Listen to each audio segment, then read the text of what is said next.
collision de certaines, tu m'enverras la vidéo, hein, n'est-ce pas? La collision de certaines...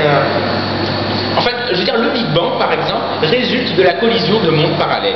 Du coup, en fait, on aurait en réalité des brânes, par exemple, sur une 3 brânes, 3 mondes parallèles, on aurait des brânes qui se rapprochent, théorie M, théorie des cordes, donc appliquée à la cosmologie en 11 dimensions, bien évidemment, dont les dimensions qu'on ne connaît pas sont celles des dimensions de Kaluza-Klein, tu vois, qui sont des dimensions qui se replient sur elles-mêmes, etc.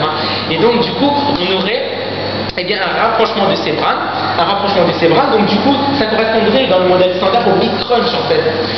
Elles se rapprochent, forcément, il y a une contraction d'espace-temps, on arrive à moins de la longueur de Planck, on arrive à moins du mur de Planck qu'on peut seulement décrire par les mathématiques.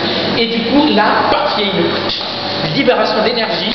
C'est le Big Bang, libération d'énergie, du coup éloignement des brânes, rapprochement des brânes, et voilà, forcément au bout d'un moment il y aurait une certaine expansion cosmique, et puis l'expansion ralentirait,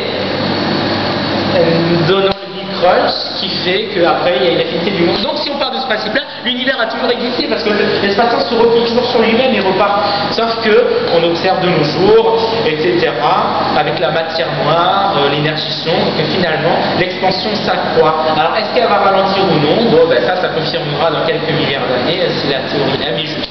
Voilà, tout simplement. Et donc du coup c'est le modèle cyclique ekpyrotique de cosmologie branaire. Pourquoi cyclique? Parce qu'il est cyclique, tout simplement. Parce qu'il se reproduit plusieurs fois. Ekpyrotique parce qu'il met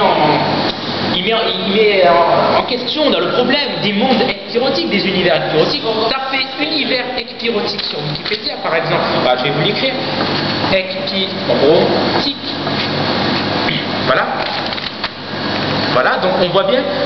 Donc des univers ekpyrotiques, ça fait de cosmologie branaire, forcément parce que ça concerne la cosmologie branaire, parce que c'est la théorie des cordes, des brânes, des débrânes, des deux brânes, des trois brânes qui sont appliquées à la cosmologie. Voilà, je suis prêt à répondre à vos questions. C'est bon, vous pouvez...